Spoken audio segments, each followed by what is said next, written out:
बिस्मिल्लाहिर्रहमानिर्रहीम। अस्सलामु अलैकुम।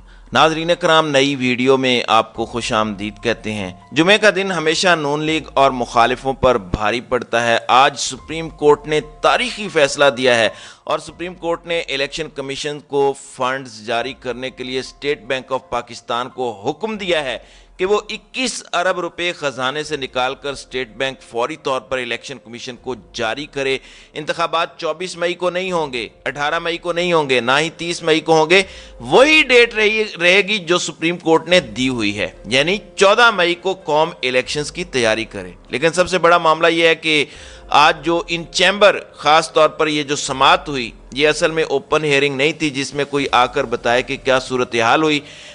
कहा यह जा रहा है कि उसमें ये सारा कुछ सुनकर सुप्रीम कोर्ट ने शदीद बरहमी का इजहार किया। लेकिन अब जो खेल सबसे बड़ा शुरू होने वाला है, देखें, गवर्नर स्टेट बैंक इनकार नहीं कर सकता। उसने अगर इनकार किया तो वो सीधा सीधा जेल में जाएगा। उसकी नाअहली नहीं है, वो सीधा जेल में जाएगा और वो हुक्म अदूली कर ही नहीं सकता, क्योंकि उसने ऐसा किया तो आर्टिकल 190 फौरी तौर पर इम्पोज होगा और उसको गिरफ्तार करके पेश करने का हुक्म आ जाएगा। और उसका सियासत से मामला भी नहीं है, इसलिए वो ऐसा कुछ कर नहीं सकता। फिर कायम मकाम गवर्नर जो है तो वो ये कर देगा। नंबर 2 जो सूरत हाल है वो है नाअहली और आर्टिकल 6। सुप्रीम कोर्ट अब मुकम्मल तौर पर तैयारी करने जा रही है। शहबाज शरीफ पर लगने जा रही है आर्टिकल 6, काबीना पर लगने जा रहा है आर्टिकल 6 और इन तमाम लोगों को तौहीन अदालत में रगड़ने की पूरी तैयारी है। अभी सुप्रीम कोर्ट ने जो काम किया है, सबसे पहले क्राइसिस खत्म करवाना था। ये मत सोचें कि वो तौहीन अदालत का मामला छोड़ देंगे, सवाल ही पैदा नहीं होता। शहबाज शरीफ की नाअहली,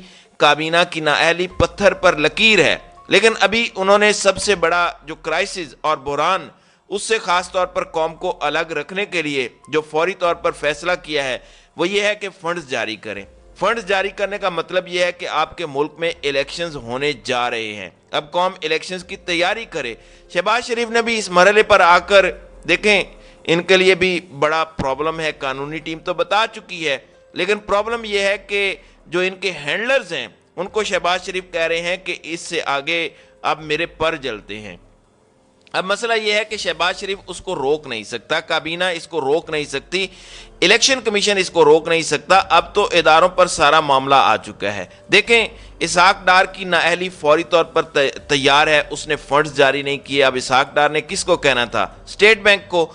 अब उसने ये बहाना किया कि जी वो फलां करारदाद आ गई है और वो सारे इन चक्रों में पड़े रहे। आज देख लें, फतेह बंदियाल का बेटा खड़ा हो गया है और उसने कौम के लिए फैसला कर लिया है कि मैंने लड़ना है। अब स्टेट बैंक असल में इनकार नहीं कर सकता। यही काम करना था शहबाज शरीफ ने, यही काम करना था इसहाक डार ने। अब ये फंड्स डायरेक्टली आएंगे इलेक्शन कमीशन के पास और वो रिपोर्ट जमा कराएंगे कि जी आ गए हैं फंड्स, हम इलेक्शंस करवाने जा रहे हैं। जहाँ तक बात है कि मुल्क के हालात ख़राब हैं, वो तो आप साइड पर रख दें। अब सबसे बड़ा इशू जो इस वक्त खड़ा हो गया है वो ये है कि इनकी नाअहली और आर्टिकल 6 ये पूरी तरह नाअहल होंगे। अब सुप्रीम कोर्ट ने डिसाइड करना है कि उन्होंने शहबाज शरीफ को कब घर भेजना है, और ये भी सुप्रीम कोर्ट ने डिसाइड करना है, क्योंकि आज की समाअत में सुप्रीम कोर्ट ने कहा कि जो मर्जी हो जाए, हम आर्टिकल जितने भी हैं इनके मुताबिक कार्रवाई करेंगे और सुप्रीम कोर्ट के ऑर्डर्स मनवाएंगे। दो चीज़ें आप जहन में रखिएगा, इस पर डिबेट हो सकती है कि इमरान खान के दौर की जो रूलिंग थी कासिम सूरी की, वो अच्छी थी, बुरी थी, गलत थी, सही थी, इस पर डिबेट हो सकती है। उस वक्त उमर अता बंदियाल को ये लगा कि ये रूलिंग बिल्कुल ठीक है, उन्होंने नोटिस लिया और उड़ाकर रख दिया उस रूलिंग को। और इस वक्त उनको ये लग रहा है कि आइन के साथ खड़े होना है और आइन 90 दिन का कहता है, और ये तो थोड़ा 90 दिन से ऊपर भी चला गया, तो इलेक्शन तो होकर रहने हैं। अब प्रॉब्लम यह है कि ये सारे मरियम नवाज और नवाज शरीफ, इनको समझ नहीं आ रही कि अब हमने करना क्या है। अब इलेक्शंस होने जा रहे हैं, अब आपके पास दिन नहीं है, यानी आप अंदाज़ा कर लें कि हार्डली आपके पास 20-22 दिन बच रहे हैं और आपने कंपेन भी करनी है। ईद के बाद जब आपकी कंपेन शुरू होगी, इमरान खान को तो करने की ज़रूरत नहीं है और ये जा नहीं सकते, तो इलेक्शन अब होने जा रहे हैं। अब इनके पास अगला मरहला क्या है? इमरान खान के खिलाफ मुफ्ती सईद को इन्होंने लॉन्च किया, वो बुरी तरह 24 घंटे के अंदर पिट गया। अब सोचिए ज़रा कि बाकी इदारों से अब सुप्रीम कोर्ट इस लेवल पर आ गई है जहां पर वो डायरेक्ट इदारों से बात कर रही है। आप ये देखें कि इलेक्शन कमीशन का जहां तक मामला था वो इतना इमरान खान के खिलाफ गया, लेकिन वो सुप्रीम कोर्ट के खिलाफ नहीं गया। کیونکہ وہ گرفتار ہوتا، چیف الیکشن کمشنر گرفتار ہو جاتا اور اس کی جگہ کوئی نیا بندہ آتا، تو اب گورنر اسٹیٹ بینک اگر وہ یہ کام نہیں کرتا تو گرفتار ہوگا، اور اس کے بعد آپ دیکھیں گے اس کے نیچے والا بندہ یہ کام کرے گا، کوئی نہ کوئی تو کرے گا۔ اب یہ اتنے نچلے لیول پر نہیں جا سکتے، یہ سیاستدان ہی ہوتے ہیں جو مورے بنتے ہیں اور اس کے بعد فارغ ہو جاتے ہیں۔ اب اس صورتحال میں جو اگلا مرحلہ ہے، سپریم کورٹ دو کام لے کر چل رہی ہے۔ نمبر 1 خاص طور پر یہ فنڈز آئیں اور الیکشنز ہوں۔ نمبر 2 سپریم کورٹ اب جو اگلا مرحلہ لے کر چل رہی ہے وہ یہ ہے کہ انہوں نے توہین عدالت لگانی ہے۔ اب اگلے ہفتے سے توہین عدالت کی کارروائی وہ بھی غالباً شروع ہو جائے گی، اور یہ بھی پاسبلٹیز ہیں کہ وہ عید کے بعد کریں، لیکن یہ نہیں ہو سکتا کہ فتح بندیال کا بیٹا عمر عطا بندیال ان کو ایسے ہی چھوڑ دے۔ اس کی وجہ یہ ہے کہ اصل میں یہ ڈائریکٹلی اب کہہ رہے تھے کہ ہم توہین عدالت کرتے ہیں، جو ہوتا ہے تم کر لو۔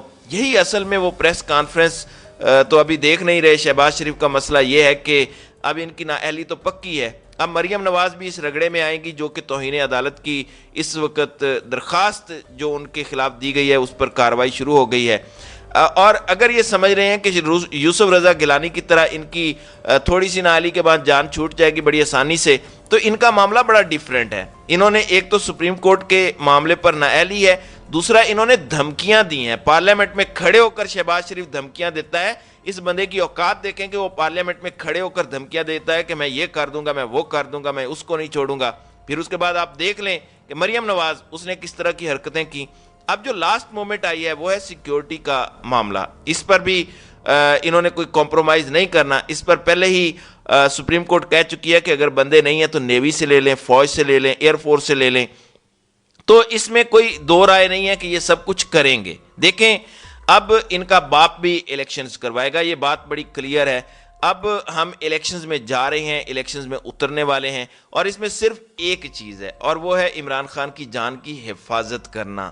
خدا نہ خواستہ، اللہ کبھی بھی نہ کرے، کبھی بھی نہ کرے، بس یہی ایک صورتحال رہ جاتی ہے، اللہ نہ کرے کہ الیکشن ڈیلے ہوں اور عمران خان کو یہ کچھ کر دیں، تو اللہ نے اس کو بچایا ہوا ہے۔ آپ دیکھیں کہ ہر مرحلے میں اگر وہ کامیاب ہوتا آ رہا ہے تو اب بھی انشاءاللہ وہ کامیاب ہوگا۔ سب سے بڑی بات یا معاملہ یہ ہوتا ہے کہ سیاستدان کٹ پتلی بن جاتے ہیں، الیکشن کمیشن بھی بن جاتا ہے، سارے بن جاتے ہیں، لیکن سپریم کورٹ جب ڈائریکٹلی اداروں سے مخاطب ہوتا ہے، ان کے چیف سے، چاہے گورنر اسٹیٹ بینک ہوں، چاہے آرمی سے یا ایئر فورس سے یا نادرا کے چیئرمین ہوں، جب وہ ڈائریکٹلی مخاطب ہوتے ہیں تو کوئی بھی یہ نہیں چاہتا کہ اس پر بڑا داغ لگے۔